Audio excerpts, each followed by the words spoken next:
अस्सलाम वालेकुम, hello and welcome to sports room. मैं हूं आपका मेज़बान नजीबुल हसनैन। नाजरीन, प्रोग्राम में आज बात होगी क्रिकेट की, और क्यों ना हो, क्योंकि एक बड़ा ज़बरदस्त क्रिकेट का सीज़न और स्पेशली पाकिस्तान के लिए बड़ा इंपॉर्टेंट सीज़न शुरू होने जा रहा है, जिसमें एशिया कप है। एशिया कप से पहले पाकिस्तान ने 3 वनडे खेलने हैं नेदरलैंड्स के ख़िलाफ़, और उसके बाद फिर आगे इंग्लैंड ने पाकिस्तान का दौरा भी करना है, और फिर वर्ल्ड कप भी है। तो बहुत ज़्यादा एक्साइटमेंट है, और इसकी तैयारी कैसे है, इस हवाले से भी हम बात करेंगे। मैंने आपसे कहा था कि पाकिस्तान के लिए बहुत सारी क्रिकेट आ रही है, इसके पीछे हमने क्या परफॉर्मेंस दी है और आगे के लिए हमारी कैसी तैयारी है, इस पर बात करने के लिए हमारे साथ होंगे former test cricketer Shoaib Mohammad. Shoaib साहब, अस्सलाम वालेकुम, वेलकम टू द शो।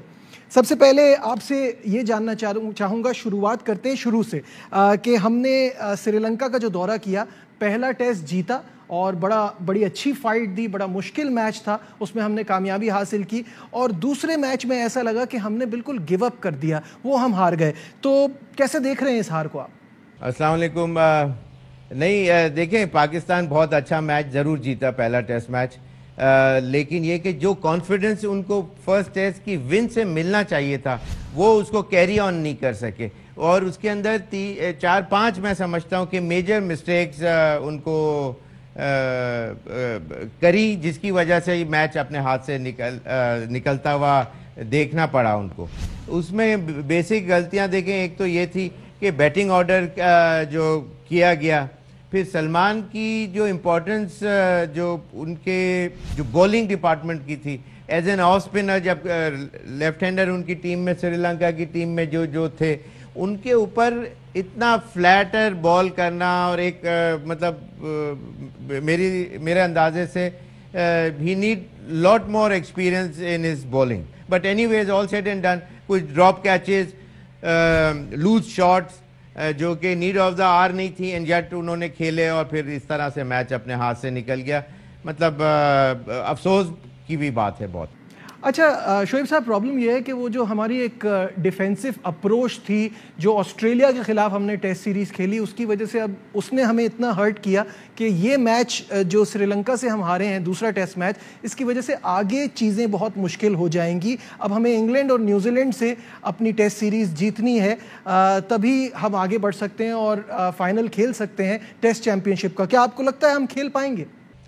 देखें, फाइनल में पहुंचने के लिए तो बहुत ज़्यादा मुश्किलात इसलिए होंगी कि इंग्लैंड और न्यूजीलैंड के 5 मैचेस और 5 मैच जीतने पड़ेंगे, फिर जाके शायद उसका जो इक्वेशन फिर बनती है कि पाकिस्तान टॉप ऑर्डर के अंदर आ सकता है। अगर वैसा, वो बहुत क्रिकेट है, उसके अंदर कुछ कह नहीं सकते, लेकिन चांसेस बहुत कम है। शोएब साहब, कुछ प्लेयर्स पे भी सवालिया निशान आ रहा है, उनकी परफॉर्मेंस पे बहुत बात हो रही है, जैसे कि रिजवान लिमिटेड ओवर्स में तो अभी भी नंबर 1 चॉइस हैं, लेकिन टेस्ट में उनकी कारकर्दगी वैसी नहीं जा रही। क्या आपको लगता है कि सरफराज को मौका मिलेगा एक बार फिर? नहीं, देखिए, बात यह है कि सरफराज को चांस तो मिलना ही चाहिए था, जिसलिए कि वो जिस वक्त वो तीनों फॉर्मेट का कैप्टन था, कहीं दुनिया में ऐसा नहीं होता, और अच्छी वाइब्रेंसी थी टीम के अंदर, और हर चीज़ बहुत अच्छे तरीके से इम्प्लीमेंट हुई जा रही थी। और पाकिस्तान की टीम को जब उन्होंने टेक ओवर किया था as a captain, drastic changes Pakistan team के अंदर देखने में आए, और Pakistan came right to the top, कह सकते हैं आप। रिजवान की जो परफॉर्मेंसेज हैं वो इतनी आउटस्टैंडिंग रही। He is a brilliant player, specially his mindset is very very strong, और अभी ऐसी बात नहीं है, अभी कुछ परफॉर्मेंसेज 19-20 लो शायद हुई हैं, लेकिन अभी आप इतने कम टाइम के ऊपर सरफराज को इस वजह से मेरा अंदाज़ा है कि लाना मुश्किल होगा। अच्छा शोएब साहब, ये बताइएगा कि स्पिन का शोबा जो है, उससे हमारी हमेशा बहुत ज़्यादा एक्सपेक्टेशन होती है, लेकिन वो उस तरह से परफॉर्म नहीं कर पा रहा, इसकी क्या वजह है? देखिए, एम्फेसिस स्पिनिंग डिपार्टमेंट को सिर्फ आप रिलाई कर रहे हैं यासिर शाह के ऊपर काफ़ी अरसे से, उससे पहले सईद अजमल थे, तो आपको बनाने पड़ते हैं स्पिनर। T20 की परफॉर्मेंसेस के ऊपर जब आप प्लेयरों को डालेंगे, देखिए नवाज ने 5 विकेटें ज़रूर हासिल की, लेकिन एक लेफ्ट आर्म स्पिनर की जो क्लास बॉलिंग होती है, जो लूप होता है, जो he should be a master of taking a batsman out of his crease, ये आर्ट जब तक नहीं आएगा एक स्पिनर के अंदर, वो वर्ल्ड क्लास बॉलर नहीं बन सकता।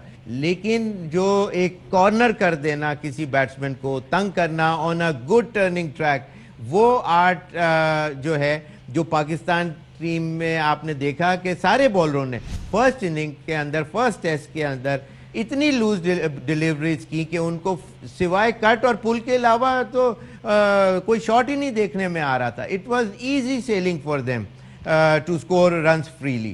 तो इससे अंदाज़ा लगाएं कि ये बॉलिंग डिपार्टमेंट हमारा वीक है. सलमान जैसे बॉलर को अगर आप टेस्ट मैच के अंदर वो देंगे, चांस देंगे, तो इस तरह पाकिस्तान की टीम से don't expect miracles out of these bowlers. They a class act bowler should be the one who can take wickets at will and desire. वो इतना तंग करे कि बैट्समैन तंग आके शॉट मार के आउट हो जाए. अच्छा, अगर हम टेस्ट टीम के हवाले से बात करें कि कौन से खिलाड़ी मिसफिट हैं, आपके ख्याल में किसको टीम में होना चाहिए और किसको नहीं होना चाहिए? देखिए, नहीं होना चाहिए तो मैं ज़्यादा किसी प्लेयरों के बारे में मैं नहीं बात करना चाहता, लेकिन जिन प्लेयरों को होना चाहिए था, जैसे Shan Masood should have given a chance. He should have been inducted in the 11. और इसलिए कि वो इतनी प्राइम फॉर्म के अंदर हैं और इतना अच्छा स्कोर कर रहे हैं. जब तक आप टेक्निकल एबिलिटी वाले प्लेयर को नहीं चांस देंगे तो वो उसका अफसोस भी होता है और वो प्लेयर डिजेक्टेड भी फील करता है. जो दूसरे एक और प्लेयर अच्छे हैं in the similar mould, like Umar Akmal, बहुत अच्छा खेलते हैं, लेकिन उनको भी थोड़ा सा माइंडसेट स्ट्रॉन्ग करने की ज़रूरत है. जो हैदर अली जो है मुझे पसंद है, वो अच्छा खेलते हैं, यंगस्टर हैं, लेकिन ये कि उनको चांस नहीं मिला. अभी ऑफ हैंड मुझे एक दो प्लेयरों के नाम याद आ रहे हैं. शोएब साहब, एशिया कप का स्केड्यूल अनाउंस कर दिया है और स्क्वाड भी ऐलान हो गया है उसका, और पहला ही मैच हमारा भारत से है, तो हाई वोल्टेज गेम होता है. आपकी क्या एक्सपेक्टेशंस हैं? क्या पाकिस्तान भारत को हरा सकता है? यूएई के अंदर ही पाकिस्तान ने और इंडिया को बहुत बुरी तरीके से हराया भी था, और तो वो भी एक चीज़ है. लेकिन of course they are a great side और वो वापस बाउंस बैक करना चाहेंगे. और जिस तरह चैंपियंस ट्रॉफी में यूके में जिस तरह हार उनको देखनी पड़ी पाकिस्तान के थ्रू, और यूएई में भी जो पिछले दिनों, तो उस पॉइंट ऑफ व्यू से वो उसका मुकाबला आई एम श्योर मेंटली और फिजिकली काफ़ी तैयारी से आएंगे इस दफ़ा. और शायद हो सकता है वो जो गलतियां उन्होंने उन मैचेस में की अब ना देखने में आए, लेकिन जब तक हमारे शाहीन अफरीदी वापस से स्ट्रांगली इंशाल्लाह वो बाउंस बैक कर जाएंगे, फिट हो जाएंगे. और मैं समझता हूँ कि वो जो मेंटली जो गिर गई है उनकी टीम, अगर वहाँ उनकी शुरू के जो टॉप 3 बैट्समैन में से अगर नहीं चले तो फिर वापस अंदाज़ा मेरा यही है कि वो मेंटली गिरी हुई टीम को उठाना बड़ा मुश्किल हो जाता है. बाज़ दफ़ा ऐसा होता है कि एक जो टीम है किसी टीम के अगेंस्ट बुरा खेलती है इसलिए कि वो प्रेशर में खेल रही होती है, अदरवाइज दूसरी टीमों के अगेंस्ट उनकी परफॉर्मेंसेस बहुत अच्छी होती हैं. तो इंडिया चांसेस ये हैं कि वो प्रेशर, अगर शुरू की विकेटें उनकी बैटिंग जब इंडिया कर रही होगी, अगर विकेटें गिर गई तो आई am sure they will feel that kind, वो जो रिकलेक्ट करेंगी मेमोरीज उनके बैट्समैन, और उधर गलतियां कर सकते हैं. वहाँ हाफ अ चांस जो चांस है पाकिस्तान टीम को, बॉलिंग, लेंथ लाइन, फील्डिंग, कोई एक ब्रिलियंट एक्ट ऑफ फील्डिंग, उससे उनको बिल्कुल ही वापस से आप तीसरी दफ़ा भी एक बड़े मैच में हरा सकते हैं. पाकिस्तान ने भारत को दुबई में ही शिकस्त दी थी. कंडीशंस हमारे मतलब की हैं, तो क्या हम कंडीशंस का फ़ायदा उठाने में कामयाब होंगे? पाकिस्तान की टीम के बिल्कुल बहुत स्ट्रॉन्ग चांसेस हैं, इसलिए कि वो कुछ अरसा पहले जिस तरह बहुत अच्छा खेलते हुए नज़र आए, और यूएई ऐसी जगह है कि बैकयार्ड की तरह है. इंडिया के लिए भी वो उसी तरह से कंडीशंस हैं, और लेकिन ये एक्लिमेटाइज होने की ज़्यादा फ़र्क नहीं है, इसलिए कि वहाँ का मौसम यहाँ का मौसम समवॉट सिमिलर भी होगा. पाकिस्तान टीम के लड़के अगर जो टेस्ट में नहीं खेले हैं तो वो वहाँ क्लबों में भी खेलते हैं और बहुत मतलब यूज्ड टू हैं in other words.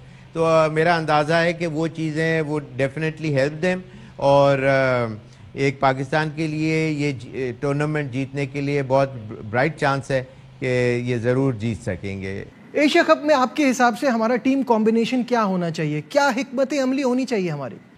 Asia cup में डेफिनेटली उनको देखिए, कोई भी एशिया कप हो, चाहे वर्ल्ड कप हो, चाहे कोई एनी क्लब गेम हो, उसमें आपको तीनों डिपार्टमेंट जो है गलती आप कम से कम करेंगे तो आपकी टीम की परफॉर्मेंस अच्छी होगी, जिसके अंदर और फिर सही टाइम पे जो कैप्टन रोल जो है उसके अंदर जो बैटिंग ऑर्डर है बाज़ दफ़ा चेंज करने से बड़ा फ़र्क पड़ जाता है। फिर बॉलिंग अगर किसी को मार पड़ती है तो उसके अंदर आपको you got to come out with a bigger heart, और वहाँ घबरा के डिसीजन लेना और इस किस्म से चीज़ें, तो फिर कोई भी मैच हो, चाहे वो एशिया कप हो या कोई क्लब मैच हो, उसके अंदर वो टीमें हार जाया करती हैं जो बड़ा दिल लेके नहीं जाती। शोएब मोहम्मद साहब हमारे साथ हैं, यहाँ लेते हैं एक छोटा सा कमर्शियल ब्रेक, डिस्कशन को आगे बढ़ाएंगे, कहीं मत जाइएगा, will be right back. Pakistan की परफॉर्मेंस के हवाले से, आने वाले चैलेंजेस के हवाले से, अभी ब्रेक पे जाने से पहले हम बात कर रहे थे एशिया कप की।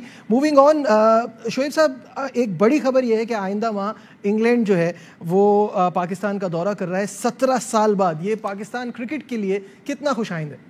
देखिए, ऑस्ट्रेलिया की टीम जब आई वो सब बहुत बड़ा एक मार्का था, और पाकिस्तान के ने, पीसीबी ने, गवर्नमेंट ने, फोर्सेस ने, बहुत लोकल गवर्नमेंट्स ने बहुत ज़बरदस्त सपोर्ट करके इसको सक्सेसफुल बनाया, जिसकी वजह से इंग्लैंड ने आने की हामी भरी।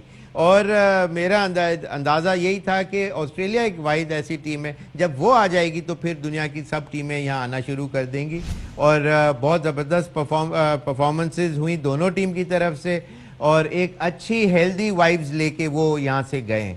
तो आई एम श्योर जो एक्सपीरियंसेस इंग्लैंड ऑस्ट्रेलिया की टीम के थे वो रिफ्लेक्ट उन्होंने आगे ट्रांसफ़र भी किए होंगे, इंग्लैंड ने भी उनसे कुछ चीज़ें पूछी होंगी, और उससे I am sure they would come happily, और they would enjoy the cricket once they arrive here in Pakistan इंशाल्लाह। अब ऑस्ट्रेलिया के बाद इंग्लिश स्टार्स भी पाकिस्तान की सरजमीन पर एक्शन में नजर आएंगे। सब बहुत एक्साइटेड है इसको लेके। इस सीरीज में 60 T20 मैचेस हैं, तो इससे हमें बड़ी अच्छी तैयारी मिलेगी वर्ल्ड कप के लिए, क्या कहेंगे? देखिए, ये बहुत बड़ी टीम है इंग्लैंड की, वर्ल्ड कप विनर्स भी रहे हैं, और लेकिन इंग्लैंड की टीम लेटली बहुत ही एक स्ट्रॉन्ग फॉर्मिडेबल साइड बन चुकी है। उनके तमाम डिपार्टमेंट्स ऐसे इतने स्ट्रॉन्ग हैं कि कोई एक दूसरे से वीक आप नहीं कह सकते कि ये डिपार्टमेंट में उनकी परफॉर्मेंसेस 90% हैं। इट्स ऑल मतलब मेहनत की वजह से, और उनका जो स्ट्रक्चर है वो बहुत स्ट्रॉन्ग है, और मेंटली जो प्लेयर्स हैं वो बहुत स्ट्रॉन्गर हैं, और उनकी performances speaks for it by themself. पूरी दुनिया के अंदर जिस तरह बटलर को मैंने जब फर्स्ट टाइम देखा था, जब भी मुझे अंदाज़ा था कि यूएई में मेरे ख्याल उन्होंने शायद 33 और रन्स की एक इनिंग खेली थी पहले मैच में जब उनका था, तो मुझे उसी वक्त उसका जो स्पार्क और इंटेलिजेंस देख के नज़र आया, तो मुझे था कि ये बहुत बड़ा प्लेयर बनेगा, और फिर वो इतना नाम किया उन्होंने। इसी तरह दूसरे भी प्लेयर्स हैं, और अब वो पूरी दुनिया में लीग्स में खेलते हैं और वो सक्सेसफुल हैं। तो ये सीरीज़ में भी मैं समझता हूँ कि उनकी तरफ से बहुत आउटस्टैंडिंग परफॉर्मेंसेस और ये तमाम चीज़ें देखने में आएंगी। बहुत बड़ी टीम है, और पाकिस्तान को उनको हराने के लिए बहुत ज़्यादा एक्स्ट्रा ऑर्डिनरीली परफॉर्मेंसेस देनी पड़ेंगी। अच्छा, इस साल वर्ल्ड कप T20 ऑस्ट्रेलिया में है, वहाँ की कंडीशंस बहुत मुख्तलिफ हैं और हमारे लिए हमेशा बड़ी डिफ़िकल्ट भी साबित होती हैं। आपके ख़्याल में इस वर्ल्ड कप को जहन में रखते हुए हमें किस शोबे में बेहतरी की ज़रूरत है? हमारी टीम को T20 के लिए सबसे ज़्यादा इम्पोर्टेंट वहाँ की विकेटों के ऊपर प्रेपरेशन, मेंटली स्ट्रॉन्ग जाना पड़ेगा। वहाँ का जिस तरह बॉल हाइट और बाउंस के ऊपर आता है, उसके ऊपर कॉन्फिडेंटली अपने शॉट्स खेलने पड़ते हैं। वहाँ ऑस्ट्रेलिया ऐसी जगह है कि वहाँ आप रुक के दब के नहीं खेल सकते, you got to play freely, जो कि पाकिस्तान अच्छा खेलता है ऐसी सिचुएशन के अंदर। लेकिन ये कि कभी विकेटें शुरू की गिर जाती हैं, तो वो ऐसा टाइम होता है कि वहाँ दूसरा, तीसरा, चौथा, पाँचवें नंबर का बैट्समैन स्टेबिलिटी दे।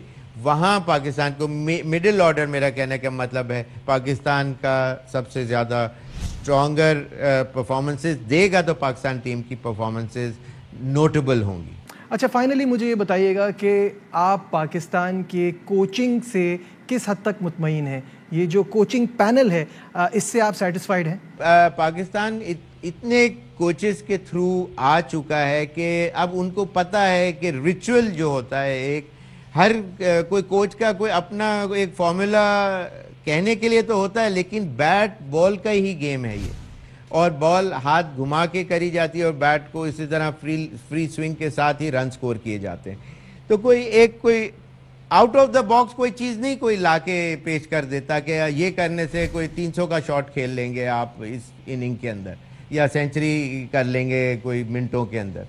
बात यह है कि अब वो सारे प्लेयर्स इतनी रेगुलर क्रिकेट खेल रहे हैं, चाहे वो PSL, पाकिस्तान टीम, दूसरी लीग्स, कि वहाँ ये सारे कोचेस का आज कोई कोच के अंडर खेल रहे हैं, कल किसी और कोच के अंडर खेल रहे हैं, तो वो चीज़ें आप सीख ही जाते हैं। और जब once it's all there in your mind, तो फिर जो करंट कोई भी कोच आपको बताएगा तो आई एम श्योर वो it would be helpful for that particular side. बहुत बहुत शुक्रिया। शोएब मोहम्मद साहब हमारे साथ थे और अपने ओपिनियन शेयर कर रहे थे पाकिस्तान टीम का। ये जो आगे बड़ा इंपॉर्टेंट सीज़न आने वाला है और बहुत सारी क्रिकेट है, इसके हवाले से अपनी राय दे रहे थे। उम्मीद करता हूँ प्रोग्राम आपको पसंद आया होगा। दीजिए अपने मेज़बान नजीबुल हसनैन को इजाज़त। अपना बहुत ख्याल रखिए। अल्लाह हाफिज़। अहम तरीन खबरें अब एक क्लिक की दूरी पर। आपके पसंदीदा टॉक शोज हों या अहम मुल्की या गैर मुल्की शख्सियात की न्यूज कॉन्फ्रेंसेस, हर लम्हा बाखबर रहने के लिए सब्सक्राइब करें हमारा YouTube चैनल। मौसम की सूरत हाल हो या खेल के मैदान से खबरें, अपने मोबाइल फोन से मुल्की और बैनुल अक़वामी अहम खबरों तक रसाई के लिए डाउनलोड कीजिए मोबाइल ऐप। बावसूख ज़राए से मुसद्दिका खबरों, तज्ज़ियों और तबसरों से मुस्तफीद होने के लिए विजिट कीजिए पाकिस्तान की सबसे बड़ी न्यूज वेबसाइट www.arYnews.tv। इन सब के अलावा पाकिस्तान का सबसे बड़ा फेसबुक पेज हो, सबसे बड़ा न्यूज इंस्टाग्राम अकाउंट या फिर ट्विटर, ARY न्यूज पहुंचा रहा है खबरें सबसे पहले आप तक, ताकि आप रहें हर लम्हा बाखबर।